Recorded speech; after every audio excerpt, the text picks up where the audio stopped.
Hello, hello, hello.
Recording in progress.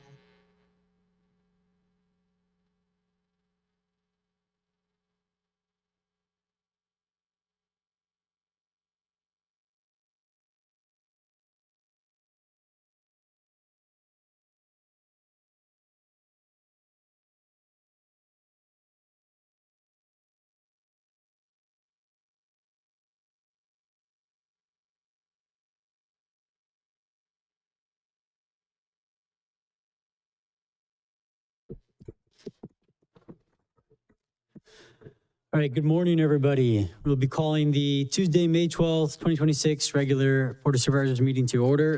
Can we have the Pledge of Allegiance led by Supervisor Sotelo, please? Pledge allegiance to the flag of the United States of America, to the republic which stands, one nation, under God, indivisible, with liberty and justice.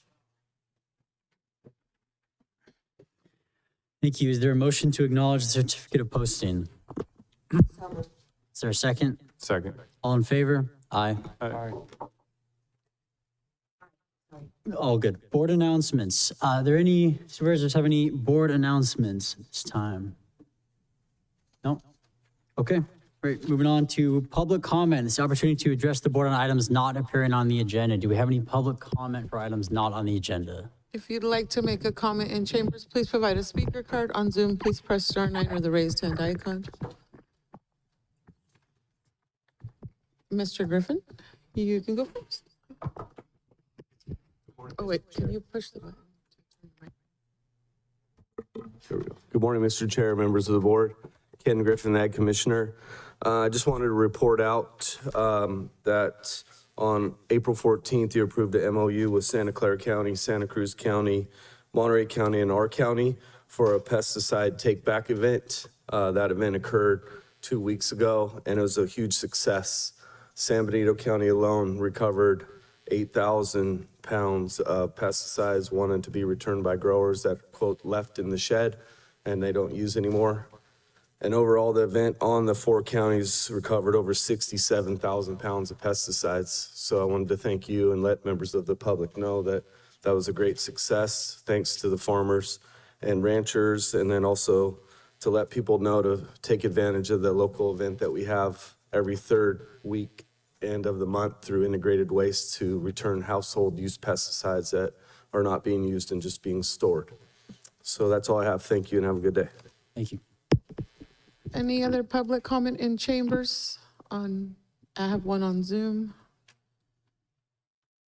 Valerie, you've been unmuted and you have 3 minutes.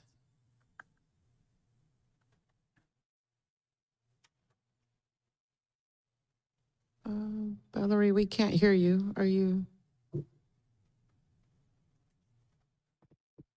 I don't even see that she's talking. Her microphone's not moving. We can't hear you, Valerie. Are you? Okay, well. Okay. We can't hear her, so.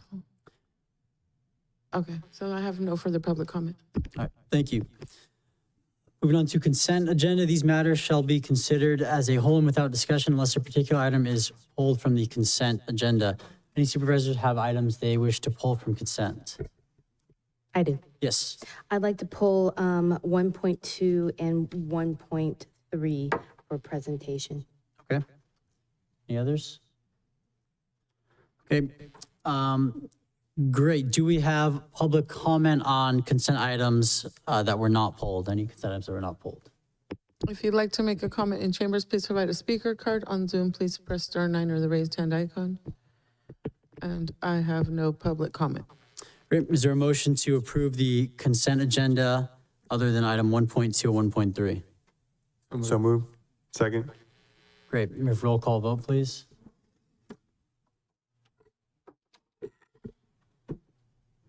Supervisor Zanger? Yes. Supervisor Velasquez? Yes.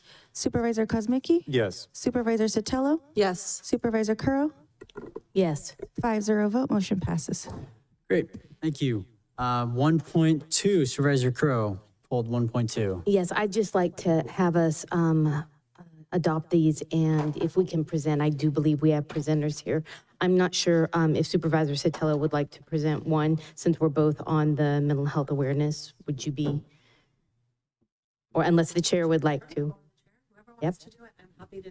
You got it, Supervisor. So then 1.2, so I'll make a motion to approve. great. Roll call vote, please, for item 1.2. Thank you. Supervisor Zanger? 1 second, sorry. We do public comment before we go with the approval. If you'd like to make a comment on 1.2, please provide a speaker card. On Zoom, please press star 9 or the raised hand icon. And I have no public comment. Thank you. Now if we can do a roll call vote, please. Supervisor Zanger? Yes. Supervisor Velasquez? Yes. Supervisor Kozmicki? Yes. Supervisor Sotelo? Yes. Supervisor Curro? Yes. 5-0 vote, motion passes. Great. Thank you. Supervisor Stella, you win.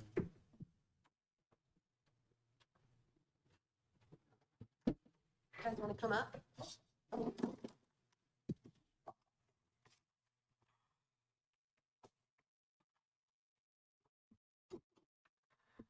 Okay, so joining us is some of our behavioral health team. Thank you guys for being here. So I'm not going to read the whole proclamation, but I'll just read a few lines of it. So mental illness and conditions affect the psychological and emotional health of millions of people of all ages, races, and ethnicities every year, including about 23% of adults and 20% of adolescents, that everyone faces challenges that can impact their mental health. That maintaining good mental health is important to overall health and well-being. Mental Health America founded Mental Health Awareness Month in 1949 and provided this year's campaign theme, More Good Days Together, encouraging us all to reflect on what a good day looks like for ourselves and for our communities, and to work together to connect people and to support each other to overcome and conquer this growing epidemic. San Benito County Behavioral Health is committed to supporting the community's mental health journey by ensuring that essential programs and services are provided and known, sharing resources through community events, such as free community awareness events at the Esperanza Center available to all county residents, as well as participating in the farmers market throughout the month. San Benito County Board of Supervisors recognizes the significance of eliminating stigma and raising awareness of the importance of early identification and treatment for mental health conditions, and embrace the belief that individuals experiencing mental illness can and do recover. And we do hereby resolve that the month of May 2026 is Mental Health Awareness Month in the County of San Benito. I'll turn it over to Rachel. There you go. Thank you. Appreciate it. Well, thank you very much for the proclamation. Most of the events and activities are being handled by Geraldine Arce and Roxanne Chavarria, who are spearheading Mental Health Month this month. And so we have a number of activities. They're going to share those really quick so everybody knows and everybody who's listening is aware in the community to stop and come and find out how you can get some support and assistance.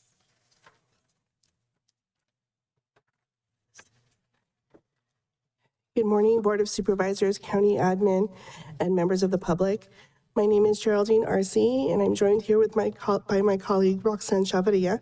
On behalf of our San Benito County Behavioral Health Department, we gladly accept this proclamation recognizing May as Mental Health Awareness Month. We are appreciative of the board's continued support of our efforts each year to increase awareness, reduce stigma, and promote understanding of the importance of mental health in our daily lives in our community. Good morning. Throughout this month, our team will be participating in the local farmers market each week to share information, resources, and wellness materials with the community. We are also continuing to strengthen collaboration with our community partners to ensure staff remain well-equipped to connect with clients with the services and support they need. This month, we are also highlighting the Esperanza Center, our community wellness center, which is centrally located in downtown Hollister. The Esperanza Center offers services including mental health screenings, a food pantry, housing navigation assistance, and wellness activities led by peer mentors such as art, writing, and cooking classes. While these programs are primarily designed for clients, all community members are welcome to visit and learn more about the Esperanza Center. Thank you. Thank you. Thank you. Thank you. Thank you. Any other comments from the board before we move on? Great. Item 1.3 is pulled by Supervisor Crowe as well. Again, I'd just like to have this presented, so I would make, if we could do public comment, and then I'd make a motion to approve. Great. New public comment, please. If you'd like to make a comment in chambers, please provide a speaker card on Zoom. Please press star 9 and the raised hand icon. And in chambers, we'll start with Cindy Peterson.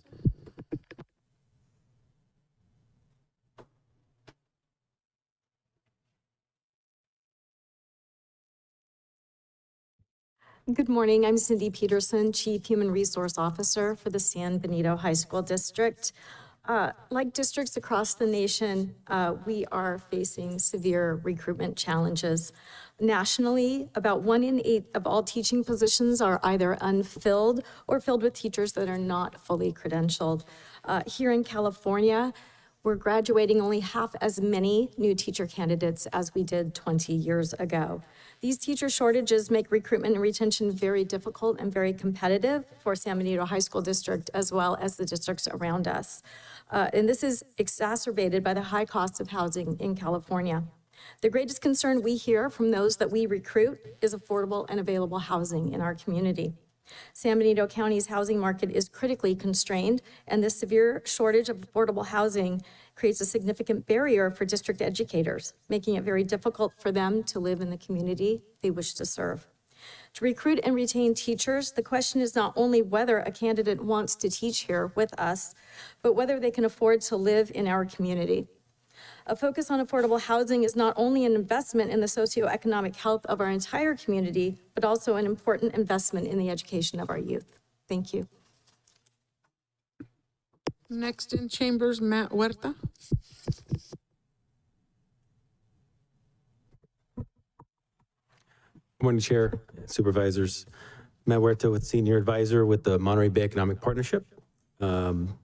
Thank you for joining us and many other advocates in celebration of Affordable Housing Month.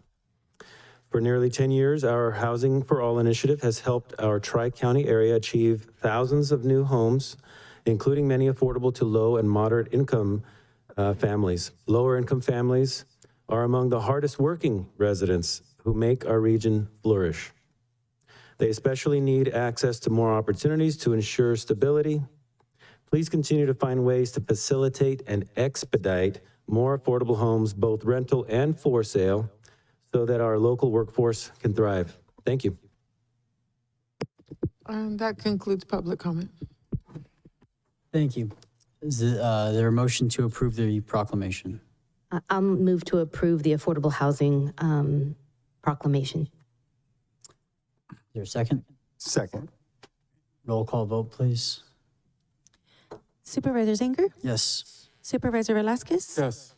Supervisor Kazmicki? Yes. Supervisor Sotelo? Yes. Supervisor Curl? Yes. 5-0 vote, motion passes. Great, thank you. Would you like to, Step if not, my co-partner on the housing ad hoc, affordable housing ad hoc, Supervisor Velasquez, would you like to?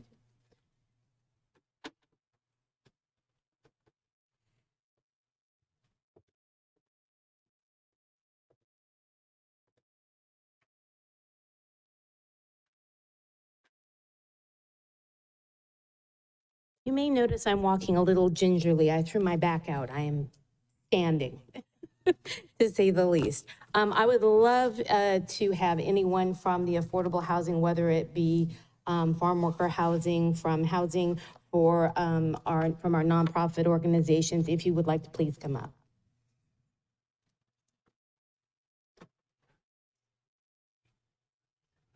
Okay, I'm not going to read the entire thing, but what I'd like to do is just highlight a few of the areas. San Benito County Housing Choice Voucher Section 8 program is operated by the Housing Authority of Santa Cruz County. And the Housing Authority of Santa Cruz County administers vouchers for over 405 households, with a total of 1,138 household members receiving housing choice vouchers, which are Section 8 in San Benito County, as well as received 20 HUD Veteran Affairs Support Housing and vouchers for homeless veterans and 24-hour housing vouchers from HUD. The San Benito County residents may also receive rental assistance through the Housing Authority of Santa Cruz's project-based voucher program. Project-based vouchers are used for some developments within the city of Hollister, and the San Benito County residents are eligible for. The County of San Benito currently has 76 deed-restricted single-family units and 60 deed-restricted rental units affordable to individuals of very low and moderate income. The San Benito County currently offers 13 income-based rental programs and buildings. However, the state allows agency rentals and landlords to accept Section 8 vouchers. Whereas the State of California Department of Housing and Community Development, HCD, allocates regional shares of statewide housing needs. These allocations are provided to a region's COG, which is the Council of Government, which determines which jurisdictions fair share contributions. The San Benito County COG encompasses the cities of Hollister and San Juan Bautista through the state mandate regional housing needs allocation, which is RHNA.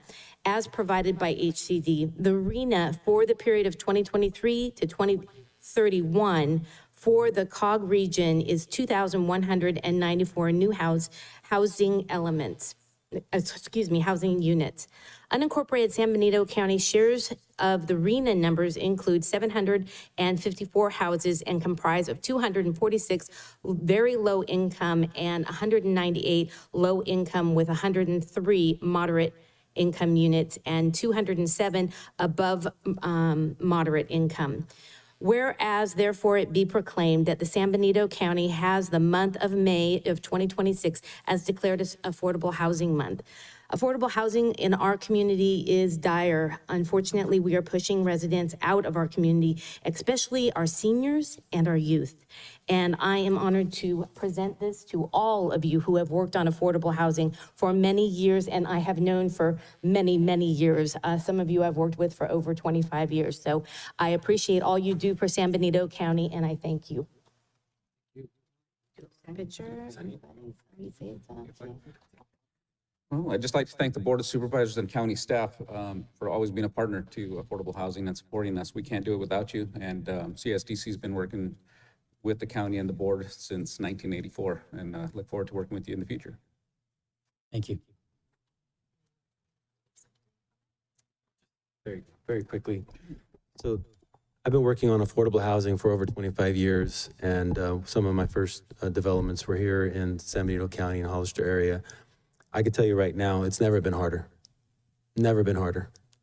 And so we need every ounce of support from our partners, especially local government, and especially in the positions that you're in. So please continue to find every way possible to move constraints and to leverage the resources that you do have to make this happen for our community. Thank you. I'm Mickey Luna, and I just want to thank you for any action that is being taken right now and every effort in actually bringing in more affordable housing.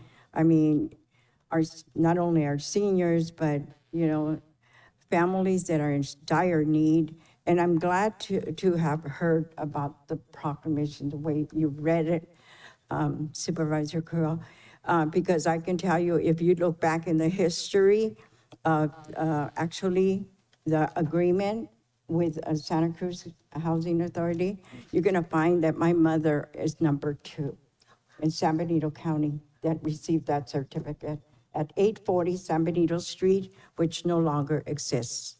So it goes way back. It really touches our families, our heart, and we see right now the need to go forward. And with this agreement, I wish there was just a lot more, because I know they have a waiting list that is forever. Thank you. Thank you. Thank you. Would you guys like to do a pick? It's up to you guys. Sure. Why don't we do it right in front here?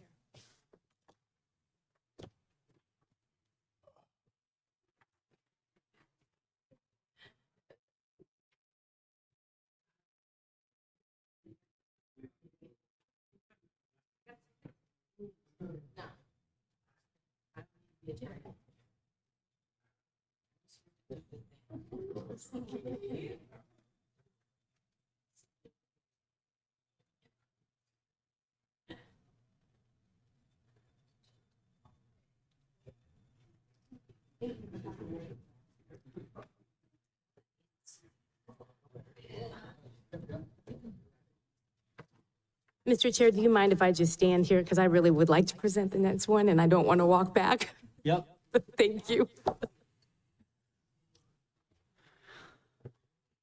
And unfortunately, when I did the motion, I only did it for the one proclamation. I So I do understand. believe I apologize for that. No worries. So we also have another proclamation within this item. Is there a motion to approve the proclamation for Older Americans Month? I move to approve. Is there a second? Second. Great. We have roll call vote, please. Supervisor Zanger? Yes. Supervisor Velasquez? Yes. Supervisor Kozmicki? Yes. Supervisor Sotelo? Yes. Supervisor Curl? Yes. 5-0 vote, motion passes. Great. And if I could have everyone that supports our seniors for our Older Americans Month, which is the month of May. I know we have several people here. And I thank each and every one of you for being here today. It is, it's an honor to present this today, but also it has a lot of special meaning. Older Americans Month is, since I've been on the board, something I'm very passionate about serving on, and I thank the chair for continuing me being on the AAA. Seniors in our community are in dire need now and always. And right now, my mother-in-law on Mother's Day just went into hospice. So I thank each and every one of you for all you do, because every one of you have connected with me in a way that has allowed me to know how to better care for my mother-in-law that I would never have known. So thank you. So with that said, I'm not gonna do that. I can handle this.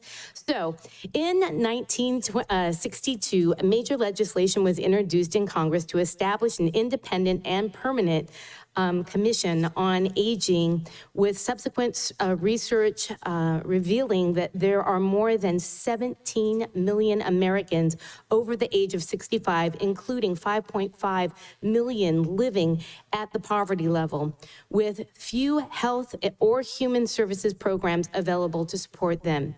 And in April of 1963, the National Council of Senior Citizens urged President John F. Kennedy to shine a spotlight on the older Americans and develop programs to help them as they aged.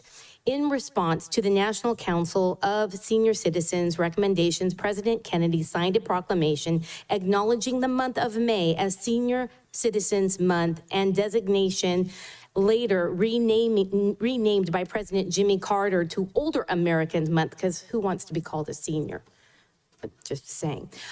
We're just older. With increasing awareness of the need, the Older Americans Act was signed into law on July 14th, 1965, which hereby establishing the Administration of Aging within the Department of Health and Education and Welfare, and calling for the creation of the state units on aging. This act considered one of the most important contributions to the aging legislation enacted by Congress. Historically, Older Americans Month has been a time to acknowledge the contributions of older persons to our country. Today, it is a profoundly important to extend the 2021 theme, Communities of Strength, to include the Aging and Long-Term Care Commission of San Benito counties, whose members are appointed by the San Benito County Board of Supervisors and who serve daily witness to the belief that the strength of a community is determined by the passion, energy, trust, and accountability of its membership to achieve common goals.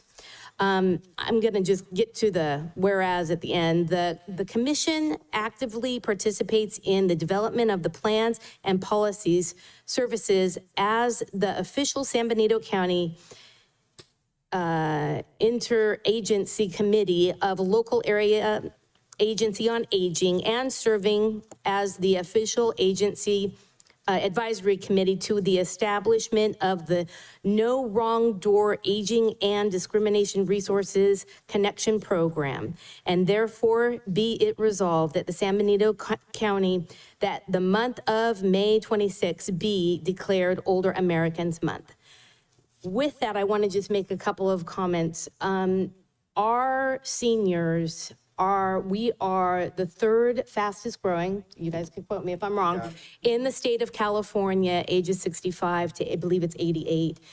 We are going to have a senior, and I'm quoting an individual behind me, Tammy, we are going to have a senior issue on care in the future, and it's going to impact this community more than we can imagine. So we have to be talking about our seniors, but also engaging with our seniors in a way that they are part of the solution. Volunteerism, huge for our community and for our seniors. We have the new San Juan Oaks, which is 55 and older. I've already done a presentation on what volunteer programs that are available. We need to get our younger seniors engaged to help our older seniors, but also our youth. And I can't thank everyone that's up here for doing all the work that they do. So who would like to go first? Tammy, we'll go start. There we go, Tammy. And I'm gonna sit if you guys don't mind. Well, we'll probably do a photo, so I'll lean. Sorry. You can sit there. I'm gonna lean. Tammy. Okay. All right, Tammy says I need to go. So Clay Kemp, Executive Director of the Seniors Council Area Agency on Aging. And I want to just introduce the people that are with me. First, the person who declined coming up here, Tammy Aviles, who is the current board president of the Seniors Council. And then kind of back in the corner, Corey Schaefer, who leads our county-wide volunteer recruitment and coordination project. Something new that we just kicked off as part of our Master Plan for Aging program, but that's something that I think helps the entire community in a couple different ways. One, obviously having volunteers helps community-based organizations succeed at what they're trying to do. But one thing that is overlooked about it, and maybe its biggest impact, is that studies show the best way to combat loneliness and isolation, which older adults chronically suffer from, is by volunteering with another organization. So Corey is changing the lives, not of just the community, but of the people who step up to help out and volunteer, and that deserves a special shout out. We also have Wayne Norton, who's our current board vice president, and Mickey Luna, another board member. So we're very proud that we have great representation from San Benito County. So Angela already listed some of the highlights. I could go on forever about those details and what all of them actually mean, but I want to get off the mic. But what I really want to do most of all is just thank all of you for being wonderful partners. And by all of you, that includes staff. And it's just great to work in a county where everybody works together And we really do feel the support of the board and county staff in trying to accomplish the goals and meet the challenges of older adults. The last thing I want to say is the timeliness with Affordable Housing Month is really appropriate. The fastest growing homeless population in the state, in the nation, is older individuals. So as much as we don't like to think about grandparents or just older adults living in cars or on the street, that's the population that is growing at a faster rate than any other group. So it's really kind of an honor to be here with housing advocates at the same time.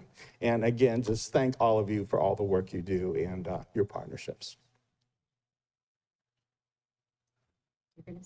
Okay, I'll say something. I mean, I don't get up here enough.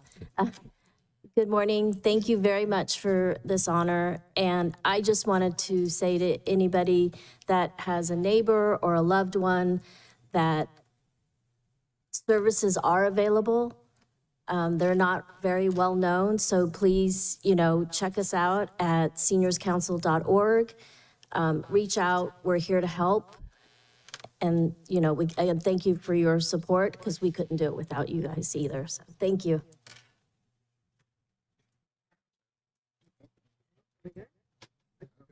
You guys want a picture? Yeah. Could we please get a pic? Thanks.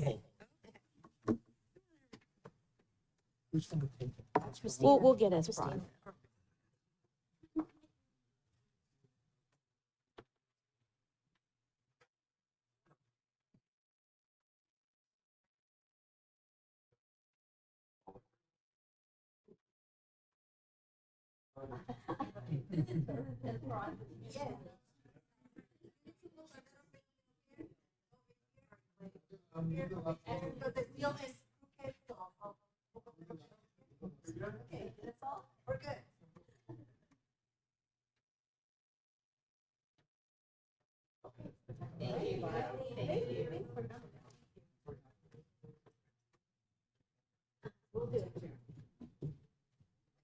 Thank you for doing the first. I don't think I would have made it through the whole thing.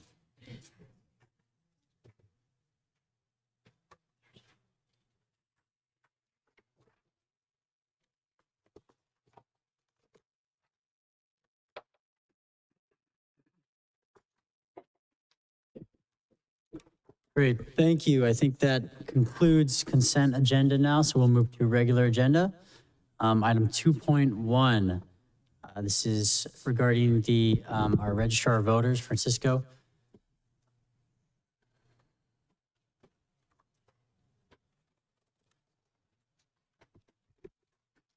Good morning, Mr. Chair. Good morning, Board of Supervisors. I am here today on behalf of the Elections Office to ask the Board of Supervisors to approve a narrow retroactive emergency extension with K&H Partners to ensure the uninterrupted production and mailing of ballots for the June 2nd, 2026 primary election. The contract expired in December 14, 2025. This was the lapse identified by the Auditor's Office and resulted from an administrative oversight by my office, the Registrar of Voters. Critical materials are already in production, and any disruption will now jeopardize the statutory deadlines and of the election. In addition, K&H has agreed to honor the 2021 pricing that we negotiated a couple years ago. We will issue an RFP shortly for a long-term contract from any of the 7 to 8 vendors that are certified by the state of California. Now, staff recommends the board approve an amendment to number 1 to extend the contract through July 31st, 2026, just to get us through this election, and authorize the chair or the CEO to sign. Thank you. CEO, did you have anything for public comment? I just want to make sure that we all in the same level of responsibility regarding bringing retroactive contracts to the board. I think it's a disservice. We continue cleaning up throughout the departments. This continued pattern that we have, you were able to see on the consent agenda a lot of the projects from Public Works as well, contracts that were they're coming retroactive, and we receive about 13 contracts. We rejected 5 of them because they don't have any projects. we only proposing the approval of those that have an ongoing projects. I want to invite also the clerk recorders to continue to help us to not continue with this pattern of awarding work when a contract expires. And I know it happens to all of us, but we just need to make an additional effort, all of us. Meaning every single department is facing the same reality. We short staff, we miss deadlines, but I want all of us to make an effort so that we can stop with this continued process of bringing retroactive contracts. Thank you. Thank you. Let's go to public comment. If you'd like to make a comment in chambers, please provide a speaker card. On Zoom, please press *9 or the raised hand icon. And I have no public comment. Great. Any comments, questions from board members? No? Yeah. Thank you, Francisco and staff. How do we further sort of tighten it just from a policy? What can we do from a policy standpoint just to make sure everybody's on the same page? So the difference that we have right here is the following. On those individuals that are under my supervision, like department heads, it will be a performance review for them. But when you have an elected official not meeting the deadlines, that's something outside of my scope of work. I can only address the issues to you as a board, but I don't really here to do a performance review on an elected official. That's the difference between working with an elected officials versus working with department heads. Department heads are already warned that if they continue with this pattern, it's going to be a write-off in their performance review. But in elected officials, how do we do it? So I just want county council maybe to give his input. Mr. Chair, members of the Board of Supervisors, this is something that the board has expressed a concern over. That is our procurement and contracting procedures, and to ensure compliance with the current purchasing policy.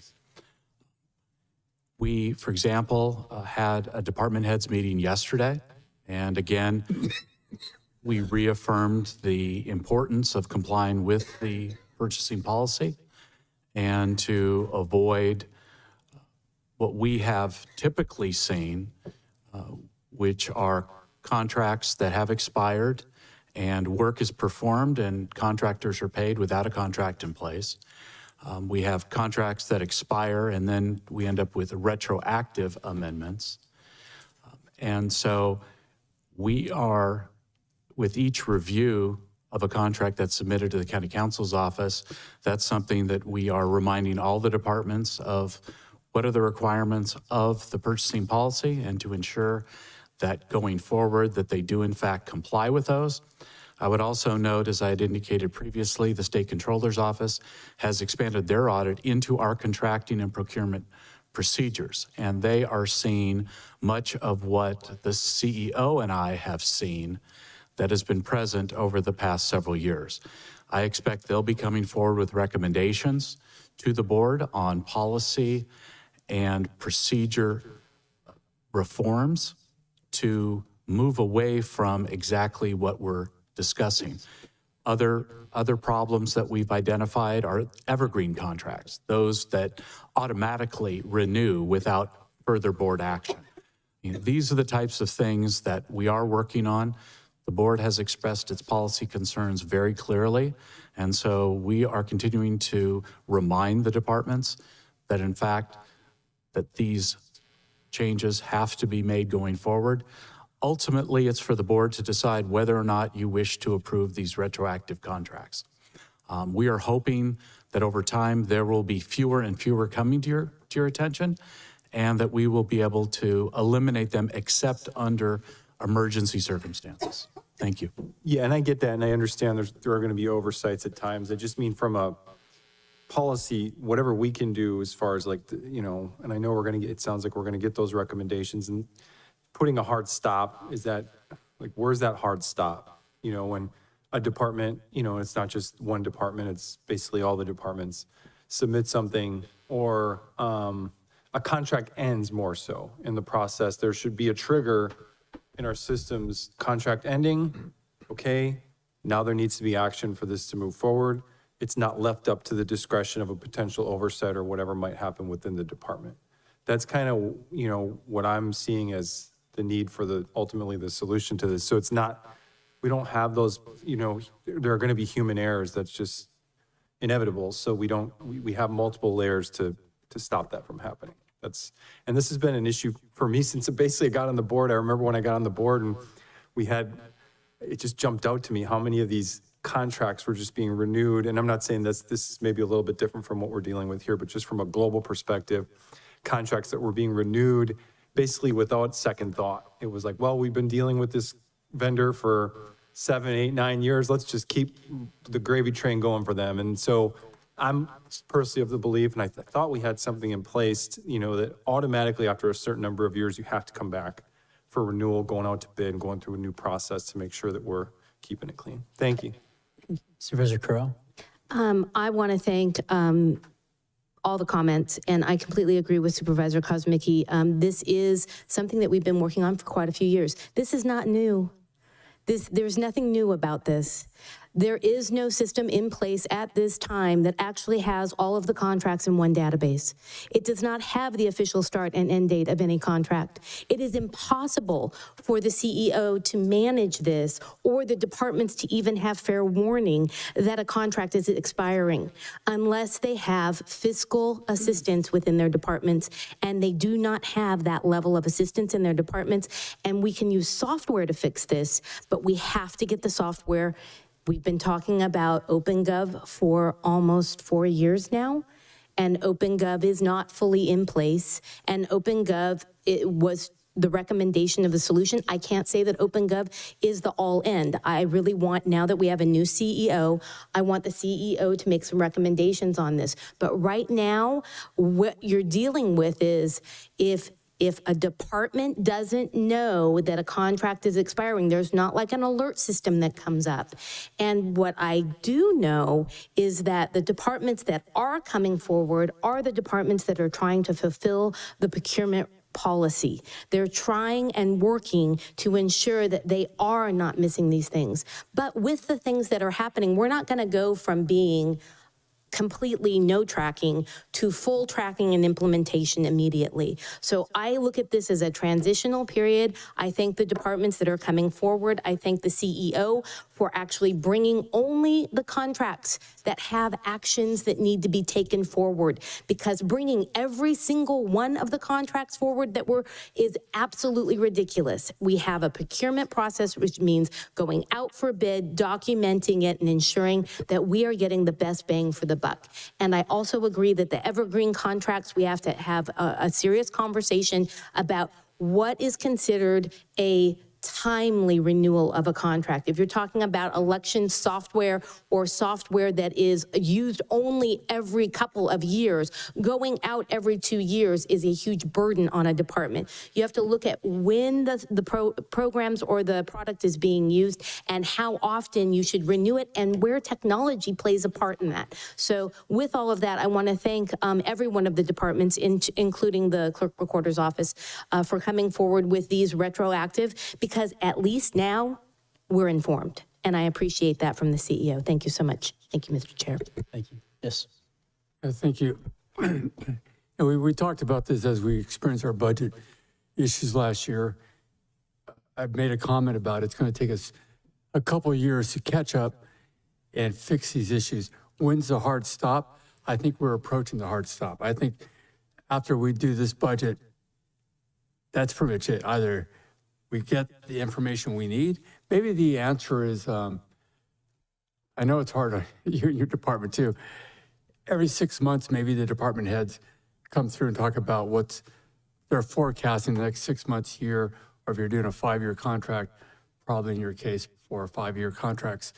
So we're aware of it, they're aware of it, and it helps everybody. It's a reminder that we can't just go back and fix. We have to be proactive in what we're doing, because it's going to really bring you more better values as you move forward. So I think that hard stop is coming up, where we can't accept the going back and saying, well, we'll fix this.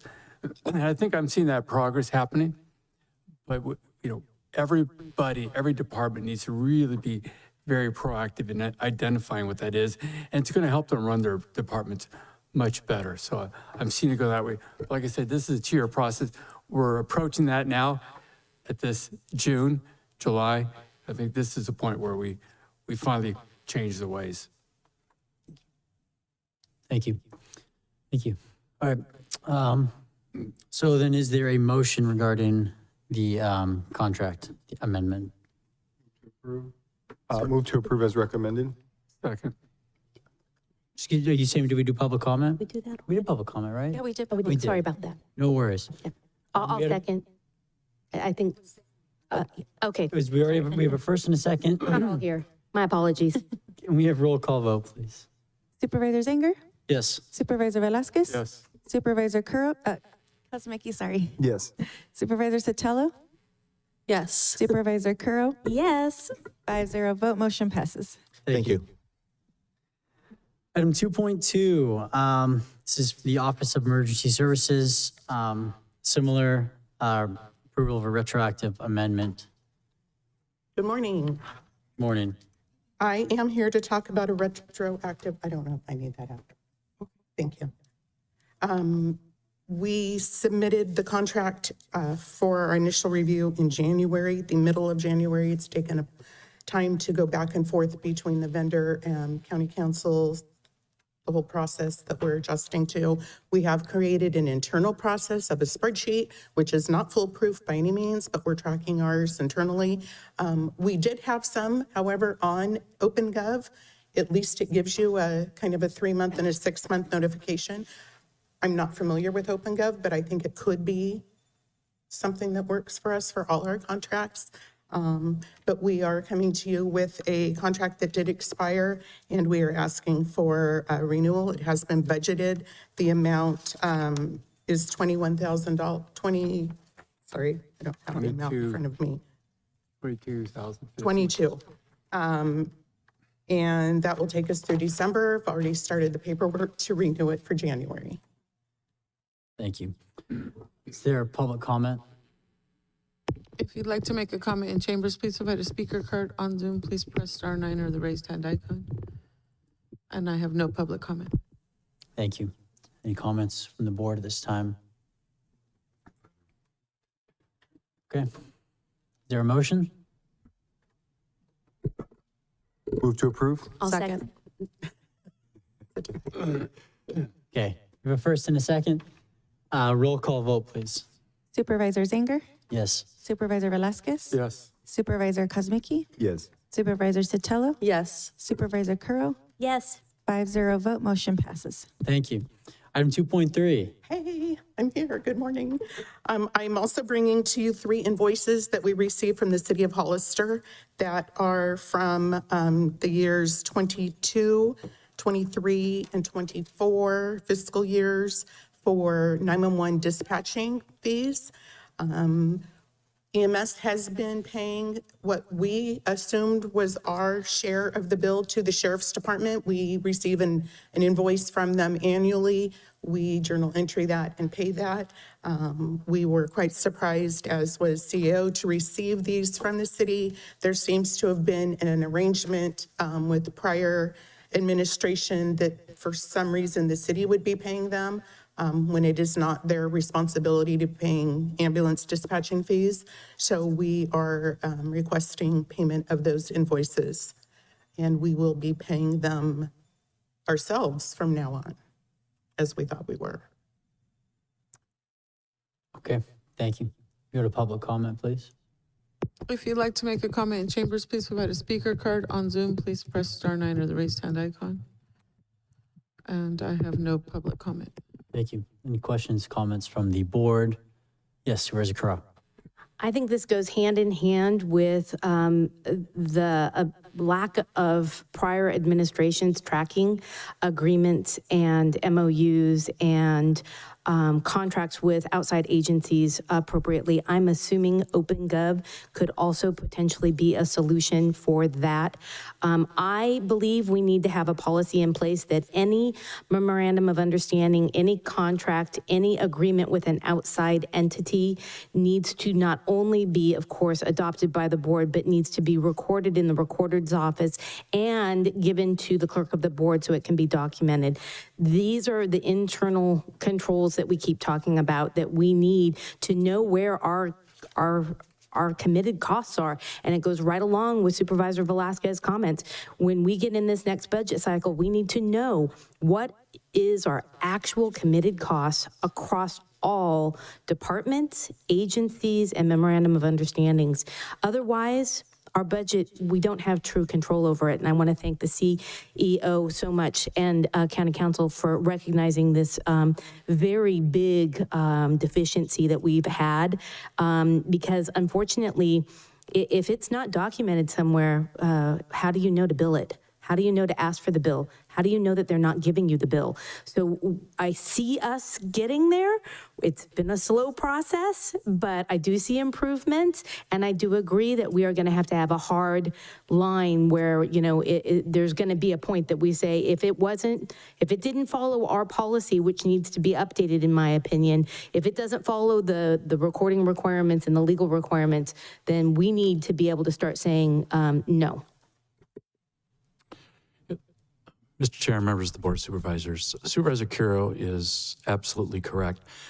We have found a number of contracts that should have been approved by the board that the board has never seen. And so we are very critically reviewing every contract. We have now stopped the contract splitting, which department heads were using to avoid board approval. So any and all actions that have been used in the past to avoid board approval have now stopped. And any and all MOUs, regardless of cost, but which involve an outside agency, will be brought to the board for approval. So we are erring on the side of further board authority and erring on the side of further board transparency. And so I can assure you that the CEO and I are ensuring that all contracts that should be seen by the board will be seen by the board and will be approved by the board, especially if it involves in any way policies, intergovernmental policies, and cooperation. Thank you. Thank you. I just want to ask a quick question, and I feel like I've asked this question before, but I can't remember. So on that spreadsheet that we kind of see where it has the breakdown of all of the calls, and so it specifically says like PD, fire, sheriff's office, and then there's the ambulance. So the county, we pay for all of the ambulance calls in the entire county and within the city jurisdictions as well. Okay. I just wanted to make sure I understood that correctly. Thank you. Mr. Chair, what is customary as far as, I guess the obvious question is, why does the city of Hollister not contribute to ambulance services? And I know we've talked about just counties tend to do that, but Sure. Well, counties have the oversight EMS has the oversight of the county. So anything that happens with the contract is county responsibility. Okay, I just think it should be underscored that the county does pay this fairly substantial dollar amount for EMS services. It's significant, so thank you. It is significant. Thank you. Great. Is there a motion to approve the budget adjustment resolution?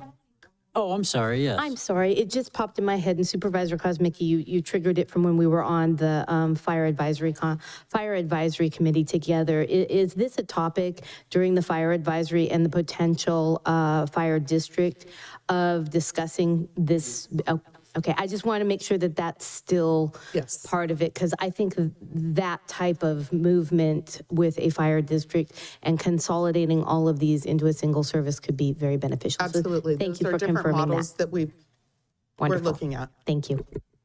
Thank you. Okay, is there a motion to approve the budget adjustment as stated and authorize EMS department to process the invoices? I move to approve as recommended. Is there a second? Second. Great. So first and second, can we have roll call vote, please? Supervisor Zinger, Yes. Supervisor Velasquez, Yes. Supervisor Kozmicki, Yes. Supervisor Sotelo, Yes. Supervisor Curl, Yes. 5-0 vote, motion passes. Thank you. Great, thank you. Moving on to our audit committee. So the board will adjourn as the board of supervisors and reconvene as the audit committee. Item 3.1, is there a motion to acknowledge the certificate of posting? Move. Is there a second? Second. All in favor? Aye. Aye. Is there public comment of items of interest not appearing on the audit committee agenda? If you'd like to make a comment in chambers, please provide a speaker card. On Zoom, you can press *9 or the raise hand icon. And I have no public comments. Great, thank you. Moving on to the minutes, is there a motion to approve the audit committee immediate minutes from April 14th? So moved. Is there a second? Second. All in favor? Aye. Aye. Aye. Great. 3.3, receive monthly auditor controller informational reports.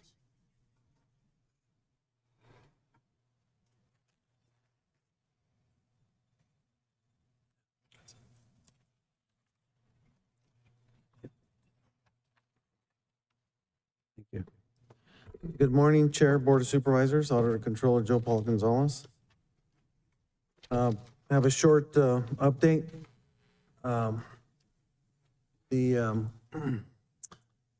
We have on March 3rd, we had disseminated all the year-end schedules to all the county department heads and fiscal staff. It's available on the county's auditor's SharePoint. On May 15th, we're going to have that is the purchasing deadline for all departments. And so if departments, need to buy stuff to get to the end of the fiscal year, they better do it now. Otherwise, they're gonna have to get authorization from the CEO's office to make those purchases.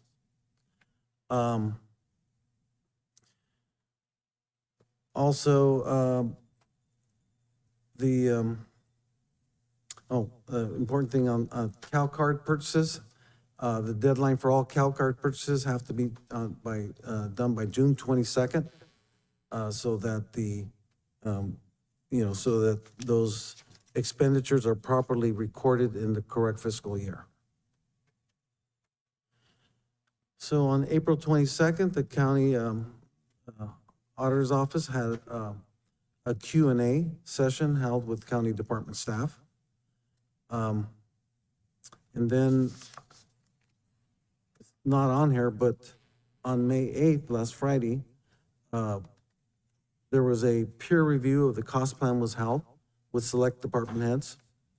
That peer review actually led to identifying a risk management assignment, a case that was improperly assigned to the DA's office, and that had elevated the DA's cost plan charges.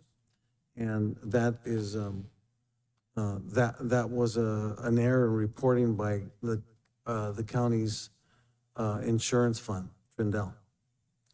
And that will be addressed and corrected. On May 15th, there will be another fiscal Q&A will be had specifically for the year-end schedule. And, the deliverables that need to be made for that schedule.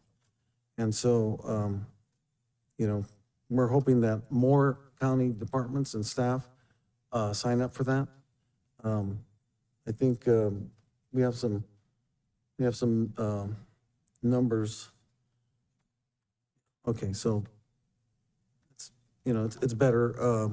We now have 20 people signed up for that, for that Q&A session. And then on May 28th, we're going to have a countywide fiscal training in collaboration with the county treasurer staff on the processes of revenue collections and miscellaneous billing.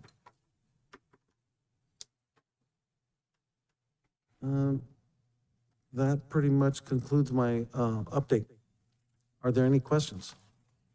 Thank you. Is there any public comment? If you'd like to make a comment in chambers, please provide a speaker card. On Zoom, please press *9 or the raised hand icon. And I have no public comment. Thank you. Is there any questions or comments from the board? Yes, Supervisor Crow. So just a couple of questions. The March 3rd deadline for purchases, how's that going to work? If departments are in the middle of if departments are in the middle of some sort of type of trend. That was a typo. It's May 15th, as I mentioned Okay. in my presentation. Thank you. That makes me feel a heck of a lot better, but still, May 15th. On May 28th, you're going to have the fiscal training. At the May 15th training, let's go back to the April 22nd training, were staff trained to understand that in order to have purchases approved in advance, it would have to go through the PO process, the purchase order process, so that they know that, because otherwise what you're going to have on May 15th at that training is a bunch of people saying they have to buy things and they don't know how they have to go through and get it approved through the purchase order process. I'm assuming that's what's happening? So at the last fiscal Q&A, we did mention to the departments that the purchasing cutoff date was May 15th, which is something we've implemented every fiscal year. And so we did mention that. Specifically, I mean, we could remind departments that they have to make sure that they follow the procurement policy, because the purchasing policy does, explain whether they need a PO and what, if they have to obtain multiple quotes, depending on what additional items they'll be purchasing, but. Yeah, so here's where my concern always goes. There's always exemptions to everything. It's never a hard cutoff. There's always emergencies that occur, and understanding that emergency process, I don't understand fully what that procedure is. If I may, and I'm sure the auditor will agree with me, let me give you an example of an emergency purchase. We had a water line broken at the park in San Benito Historical Park that provides water also to 2 residents in the park as well, and the public restrooms. I will immediately approve the purchase of equipment to fix the issue. That's an emergency, a true emergency. But an emergency has to be documented for the auditor and myself to agree to proceed with that payment. Only with both of us agreeing to proceed with the payments. If they forgot to purchase something, they're gonna have to wait till the next fiscal year until we get an interim adopted budget. And so I just want to remind everyone, because of my past experience and what I used to do, there is election code that does allow procurement by the county clerk, registrar of voters, in the case of an election. I don't want the rules to hinder a process that has to move forward. And the election code allows the county clerk to move forward with procurement outside of the procurement policy if it is necessary. And so I just want to make sure, you never know when you have 10 days of vote centers that you're not going to have an additional safety issue, that the state's not going to put down a new mandate, that those are not technical emergencies, but they are things that come in. And it's not just in the elections office that happens. That happens in other departments, especially law enforcement and Health and Human Services. So I just want to make sure that departments are fully informed and aware that they need to get their POs in, or whatever the requirement is now, to make sure that they don't have a problem with paying a bill for until the next fiscal year, because it would have to go into either a budget adjustment or something to that effect. But we are addressing those issues. I just want to make sure the department heads are aware. Situation, we review, we contact each other to agree or disagree on the terms. We mostly agree on those terms. What is an emergency? What is a last minute request that requires special attention? We have been addressing those. I just want to on a make sure daily basis. department heads fully understand that it is on them to have that information in the system so that they have their payments made timely. I had struggles with it. It's hard, especially with the demands of the job and the shortness of staff, but we have to be able to make sure that we're doing these things. It's the first major step, not first, it's one of the major steps in ensuring that contracts and procurement is known for the end of the fiscal year. Otherwise, especially with revenue collection, if revenue collection batches are not in the system, the auditor's office has no idea how much revenue is coming in. So I completely agree with this, but I really want to emphasize in the training that the department heads need to understand it, not just mention it. They need to understand what that process means. Thank you. Yes. Thank you. First of all, thank you so much for doing all of these trainings. I really appreciate it. I think I'm assuming it's well received, but don't really know, right? I haven't heard anything. But I was curious, are you guys doing any type of survey when you are doing, like after you do these Q&As or these presentations, or is there a survey to kind of your fiscal staff countywide to see maybe what they need to learn about, or kind of how, just kind of as a check-in to see how it's going? Yes, we have done those at the trainings. Okay. Where, because we want to know where they would like to have special, training on, those areas. And so, yes, we do surveys. Okay, great. Thank you. Thank you again. This is great that we're doing so much training. I hope that the budget cycle goes much smoother than last time. Hopefully we get all of our stuff in sooner. Thank you. Thank you. Mr. Chair, yeah, and I think I heard mention of reminding department heads. I certainly would, just my recommendation would be to definitely send out a memo. Just there's 3 days left. There's no reason why we, shouldn't do that. So I would do that. Thank you. Yep. Supervisor Carell? My only other thing is, is there any discussion of these trainings being mandatory? I don't understand why a department would be able to say that they can't attend or aren't able to attend, because then that's going to be a reason for not being able to fulfill the requirements. Is there any mandatory training? So what we can do, I can coordinate with the auditor's office to see who is attending and who's missing, and I will have a conversation with the department heads that is missing the training. If that's the will of the board, I'm fine with that. I just want to make sure that there's no, I'm trying to look ahead and say, where are we going to have a crack and where are we going to fall into it? Let's not fall into the cracks. Thank you. Supervisor Velasquez, did you have? No. Okay. Well, thank you. Thank you. I think this is just we're just receiving this, right? There's no action needed to be taken this time. Thank you. Thank you. That concludes the audit committee and regular agenda. Now we have closed session. Is there any public comment before we go into closed session? If you'd like to make a comment in chambers, please provide a speaker card. On Zoom, please press *9 or the raised hand icon. And I have no public comment. Great. Thank you. We will adjourn to closed session now. Thank you. And with a break. With a break before we get in there, we'll take a break. Take a short break before we go into closed session. Yep. Great. Recording stopped. You sound like me now. Made it through it though. You made it standing so that I can follow.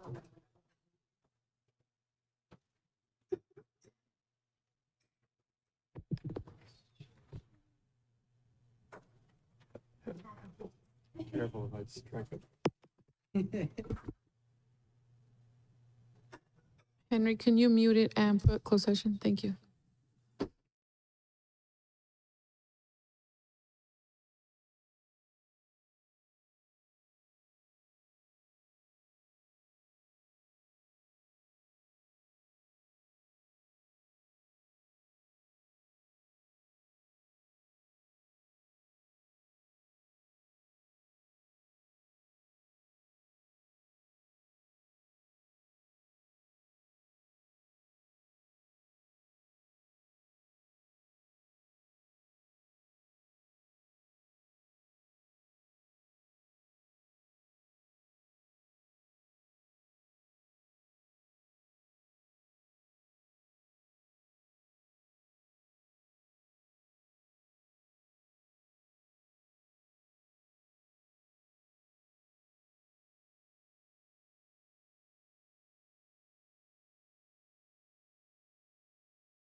Recording in progress.